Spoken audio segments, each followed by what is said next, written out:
Hi, and welcome to Good Game, the show for gamers by gamers. I'm Bajo. And I'm Hex. Well, Bajo, it turns out all my archery practice is finally paying off as this week we review the new Tomb Raider.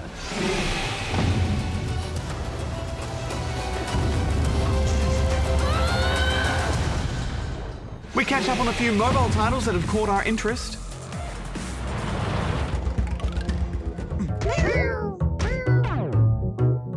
Plus, Goose takes a look at how games portray racial stereotypes. But first, what's the game for this week? Can you guess it?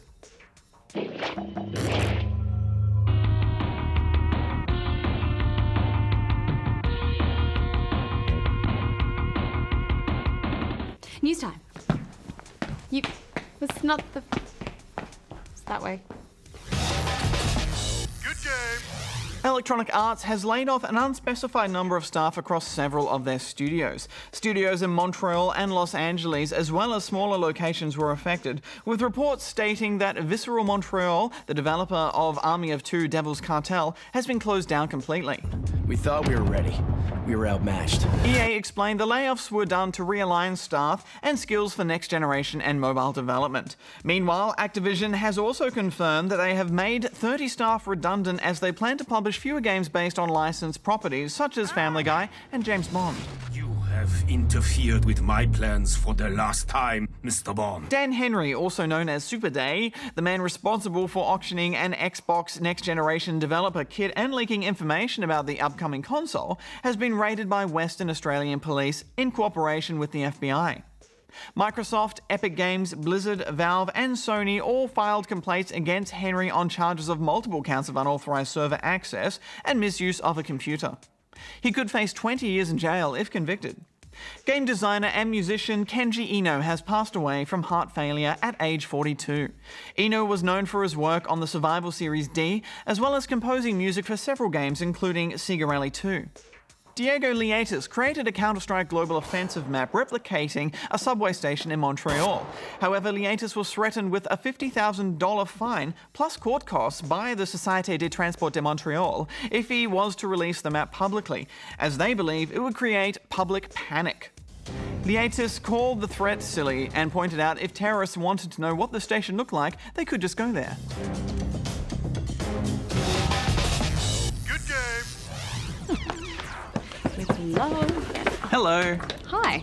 First up in our mobile roundup, we've got the Aussie-made Real Racing 3, which packs in almost as much eye candy and depth as you'd expect in a console racer.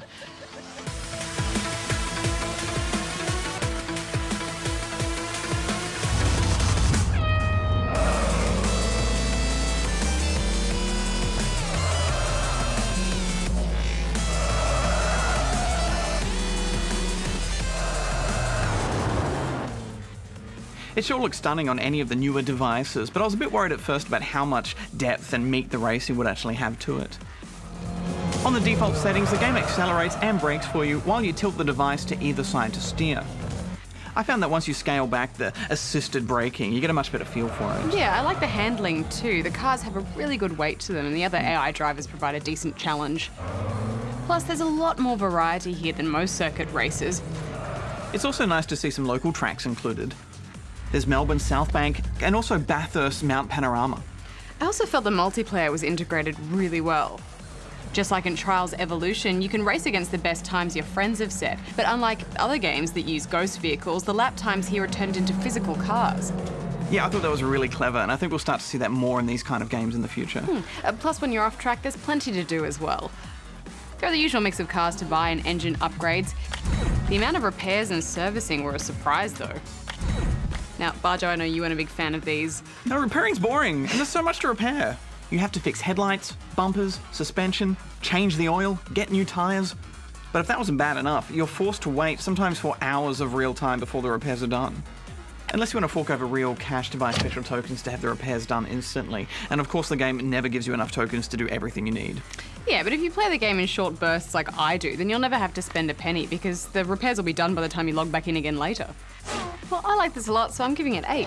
Well, I think the aggressive freemium ruined the fun for me, so I'm giving it 4. And I always do struggle a bit with racing tilt controls in general anyway. Next up, we've got Temple Run 2, which in my opinion should have been called the unofficial Indiana Jones game in which he runs a lot and collects coins. It's a catchy title. Thanks. The first Temple Run pretty much put endless runners on the map, and this sequel improves the formula. You swipe or tilt the device to avoid spikes, flames, gaps, and other hazards. The controls are tight, and the different course layout each time makes it easier to enjoy the endless retries as you chase higher scores. Yeah, and there's plenty of variety here too, with things like minecart sequences to break up the running, and there's heaps of power-ups, although you do get trolled a bit with them. Ooh, I'll grab that. Nope, I'm dead. Yeah, those were easy to fall for, and they do the same thing with some of the coins too. You'd be leaning to grab some coins in the minecart, and then you'd be flung around a corner without enough time to change direction when the track splits, and then splat. Like real racing, this is another freemium game, so you can spend real money to purchase upgrades and instant retries, but I didn't feel like I was missing out on anything by not buying them. Yeah, they got the freemium balance spot on here. You're always free to keep playing as long as you want, and the gameplay doesn't feel grindy. I think this is great. I'm giving it 9 out of 10. It's got quite a few of the Good Game team chasing those high scores, Hex. Yeah, I think it really helped that the game was released on both iOS and Android at the same time, so everyone could jump on and have a go. I'm giving it 9 as well. Next up, Hackycat. This is the pet project by developer Ken Wong, who brought us Alice Madness Returns, and clearly he is not a cat guy, because this game is all about kicking them. Yes, now for a couple of cat lovers like ourselves, this was a concept that took us a little while to warm to, but I guess by kicking them you are trying to save them. The cats die if they hit the ground, so you need to keep kicking them in the air. It's not as simple as it sounds either, because the higher up the screen you kick them, the faster they fall. As you'd expect, there's always a steady stream of cats raining down. The only way to safely get rid of the cats is to fatten them up with cheeseburgers, which somehow gives you the ability to super kick them permanently off the screen. The game cranks up the difficulty pretty quickly as well when you're having to juggle about half a dozen cats. So you'll need to start getting a bit strategic about how you use power-ups like stronger kicks and inflate a cat. The biggest game changer though comes when you're able to start comboing multiple cats at once. This game isn't going to set the world on fire, but it has a good art style and tight controls, and I admit that I did enjoy the little noises they make when you kick them, but only because it was helping them.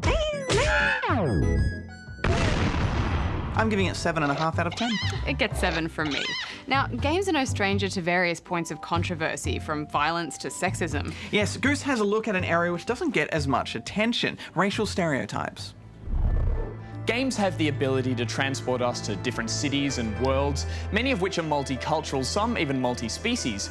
But as technology is bringing us more human and realistic characters, we're still seeing a distinct lack of diversity when it comes to racial representation in games. Cheer up, handsome.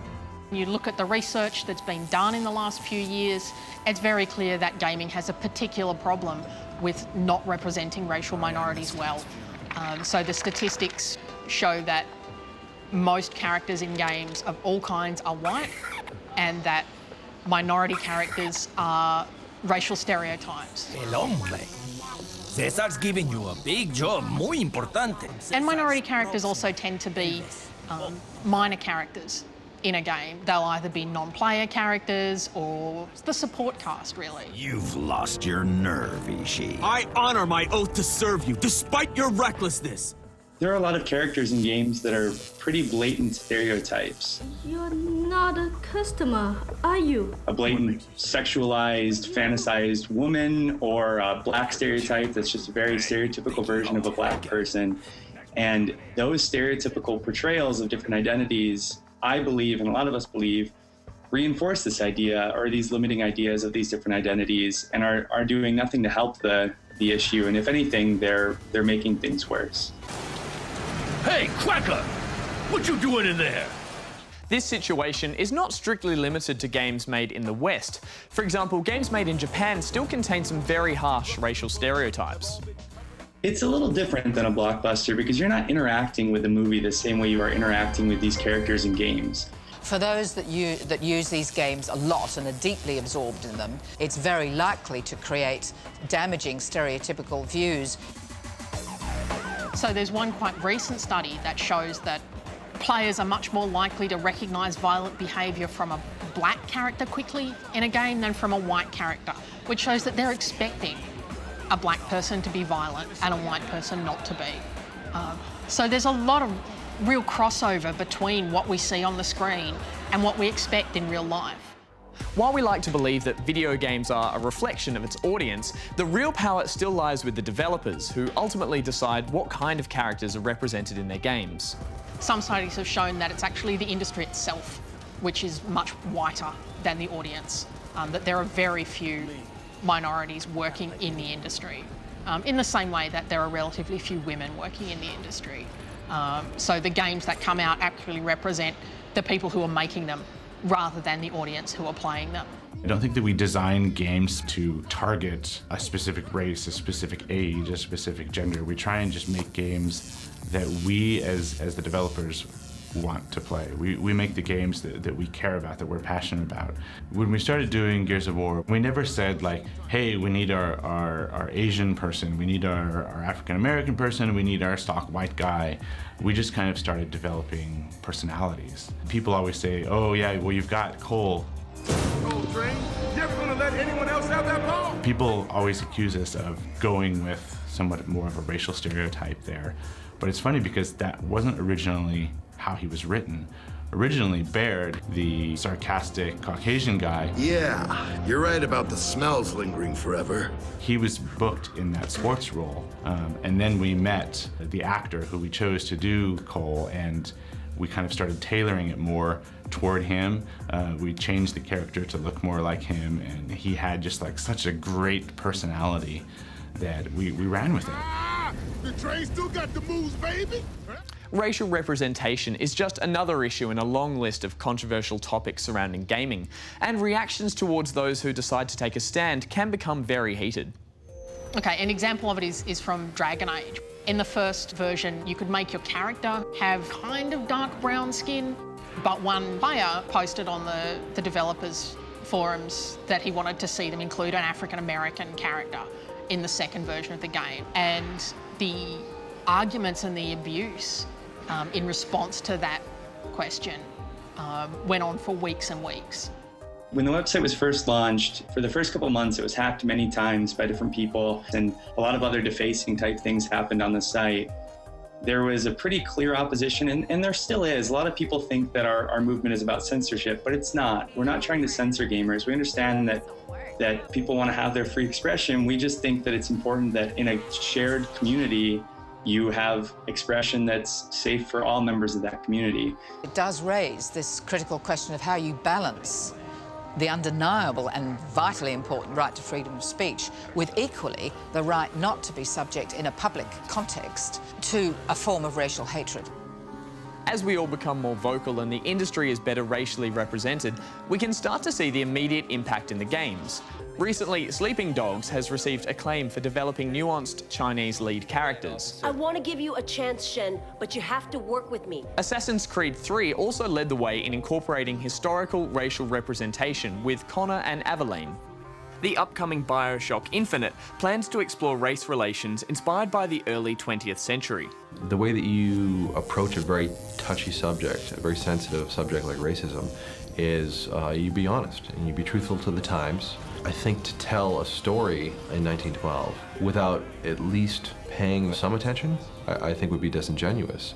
So as long as you maintain that authenticity and don't try and go for the cheap shots, I think it makes it believable, and I think gamers will be able to understand and better immerse themselves in the world. The other thing that we would quite like to see would be young people having an impact on the way in which these games are actually being developed, being produced, and say, we're a bit past those stereotypes now, we're a bit more sophisticated. We don't have to see gay men portrayed in a particular way, or women always having a particular figure and playing a passive role, and the baddies being black and the goodies being white. We're past that, we're much cleverer. Let's develop some games which are more nuanced and reflect the multicultural society in which we all live. I think that if the developers care enough to create real stories about real people, then your audience is going to connect to that and kind of become a big community. And without that community, your games aren't going to have the longevity and tail that they need to succeed. Thanks, Goose. Lara Croft, the woman, the legend, and sometimes controversial sex symbol, has been rebooted with Crystal Dynamics' fresh take on the franchise. I had high hopes for this game, Bajo. You know, when those first few concept sketches started to come through of this more relatable adventure, I really started to feel like this could be the butt-kicking female adventurer that we've all been waiting for. What I didn't anticipate, however, is that what we'd end up with is what was, quite frankly, one of the most exciting gaming experiences I've ever had. In our darkest moments, we find something that keeps us going.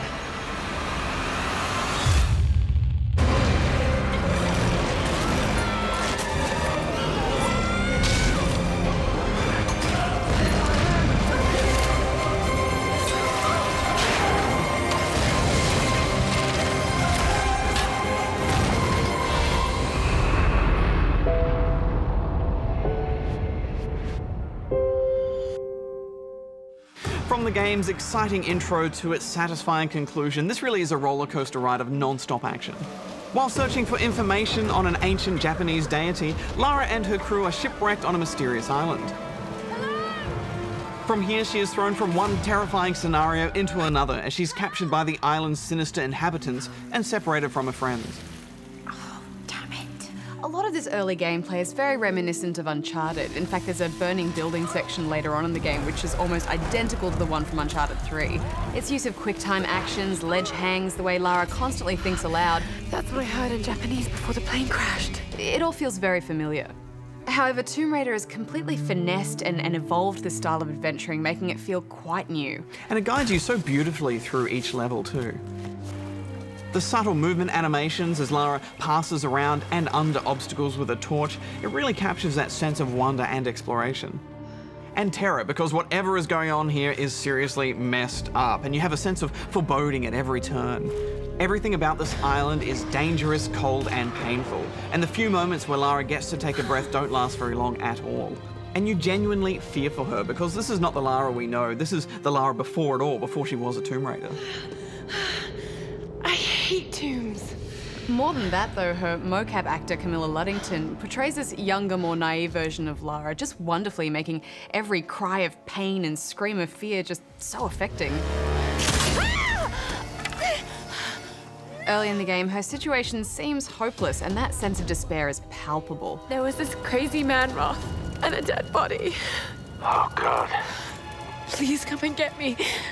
She comes across as vulnerable and human, but not weak, which I think is bang on target. And it's great that her evolution as a hero is dealt with in such a serious and gritty way too. It's such a modern and cinematic game.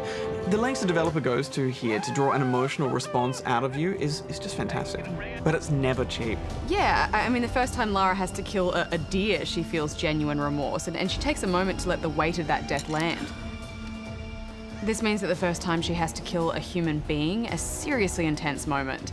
She really freaks out, and in this age of run and gun action, it's refreshing to see those emotions explored. Oh, God! And it's carried over so well to the combat too. She's not a wisecracking action hero, she doesn't know kung fu, she fights dirty because she needs to.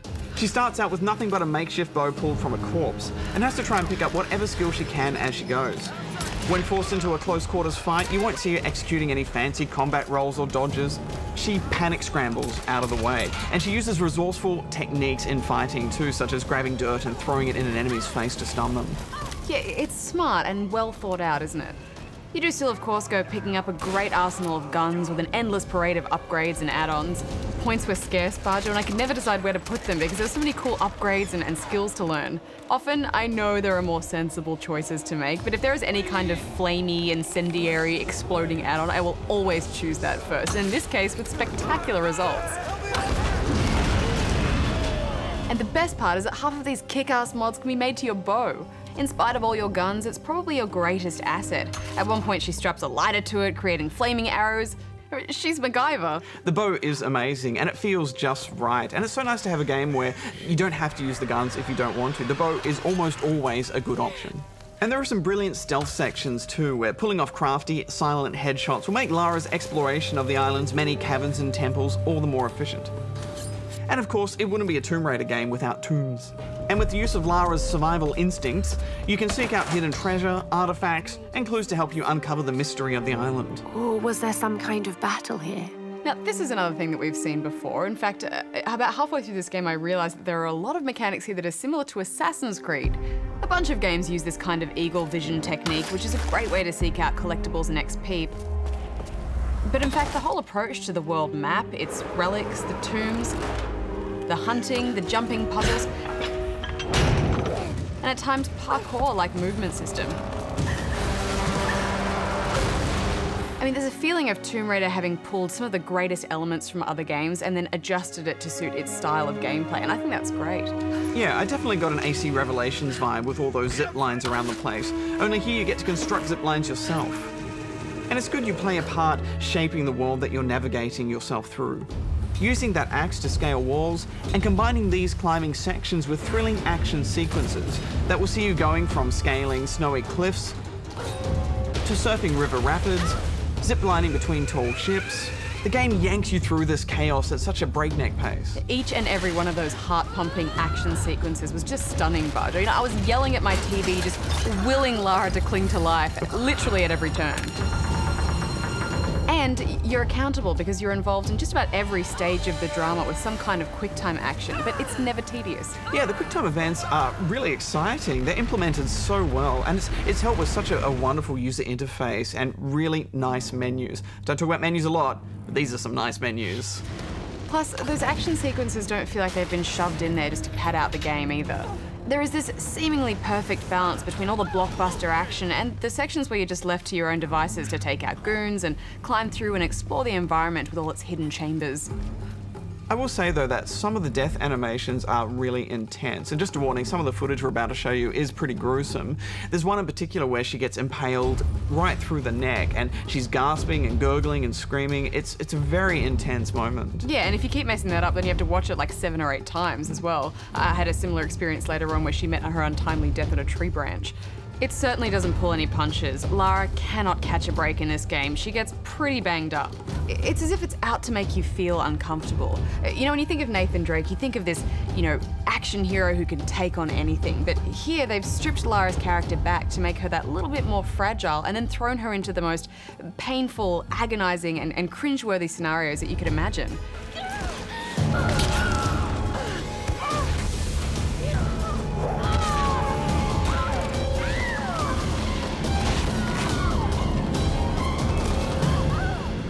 It can be quite confronting, and some people might not love that. Yeah, I agree, but I think it was the right move because it has so much weight and seriousness to her situation, and you find yourself just rooting for her and hoping that she will succeed because of that. Tomb Raider has always been known for its brain-freezing puzzle tombs, and I felt like this time they went a bit easy on us and some of that challenge was taken away. So that did make me a bit sad, but having said that, I did rage quit a particular Tomb Raider game because I couldn't find some bloody cog somewhere. I will never know where that cog is, Hex. Yeah, I mean, here I felt like it was more about the puzzles being relatively straightforward to figure out, but a little bit more difficult to execute, as some required some precise timing. Personally, I think it would have messed with that pace if they'd thrown in a bunch of frustratingly difficult puzzles in the midst of all this adventuring. You still get that sense of accomplishment, but it's more like get in there, figure out the puzzle, get the relic, and just keep moving. And you could say that it's a similar snappy approach to the combat too, which is just excellent. You're never bogged down in one area for too long, dealing with hordes of snipers. The controls are so fluid. Together with the subtle camera angles and movements, you feel like you have this organic connection to Lara through the controller. And the auto cover system is so intuitive. In fact, there's no area of this game at all, or part to it, that feels like it drags. No, and yet there's a decent meaty length to the campaign. The upgrades to your guns, gear, and gadgets are drip-fed to you at just the right pace, making your combat feel like it's constantly evolving, and deciding whether to approach a situation with stealth or explosions is entirely up to you. And the story is exciting, isn't it? There's this real motivating factor to uncovering this mystery of the island, which is just what you want in an archaeological game like this. This discovery is the missing piece of the puzzle. There's that constant question as to whether what is happening on this island has a scientific explanation behind it, or if it's something supernatural. We can take the boat out at high tide. No, we can't. Don't start that bullshit again, Lara. And that's always been a theme in Tomb Raider games, so it's great to see that continued. Your crew are a slightly cliched group of characters, but their relationships with Lara are well developed. You can do it, Lara. After all, you're a Croft. I don't think I'm that kind of Croft. Sure you are. I'm just so impressed this game ticks so many boxes. Honestly, as soon as I saw those credits roll, I just wanted to go back and start this whole campaign again, which is such a great feeling. I didn't find and collect everything, but this is one of the few games where I might be inclined to go back and get all the things. And you actually can without restarting, because you can fast travel between camps all over the island, which is such a great inclusion for completists. But if collecting isn't your thing, there's also the game's multiplayer. We only had access to a few rounds, and some maps are better than others, but it does seem quite promising with a few unlocks and some nice level design ideas, such as this zipline level, which mixes up the gameplay as you attempt to avoid gunfire and zip about. The bow and arrow is really fun in Versus too. I think I'll go back to it come launch. Better luck next time. And yeah, I agree. It's really great to have all those environmental and climbing elements incorporated into the multiplayer as well. Final thoughts, Hex? Well, with this brilliant reimagining of Lara, she really is one of the most powerful, relatable, yet truly human, irrespective of gender, heroes that I've ever encountered in a game. This experience manages to be exciting, mature, gritty, and well-paced, all while showcasing a whole host of fluid mechanics and animations that just bring this gripping story to life almost flawlessly. I'm giving it 10 out of 10 rubber chickens. Yeah, it's masterfully done, isn't it? It's a masterpiece. You never see a loading screen, and the sections they use to cover it are executed in such a way that they seem to only serve to build tension. You're right there with Lara every step of the way. This sets an exciting precedent for future Tomb Raider games, and also for future games in this genre. This is how you reboot a game, and I'm giving it 10 out of 10 as well. Now, you know we always have to do something special when we score a game 10 out of 10. I have a really good idea. Okay, so if you could just hold this maybe like above your head. Like that? Yep. Why would I? Just don't. Just be really still though. Just don't move.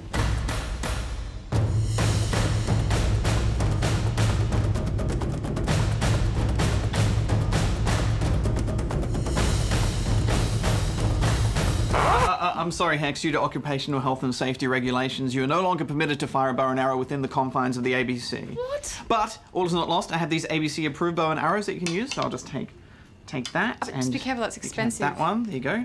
That's my one. See, it's got a little tiger-striped quiver thing. But good.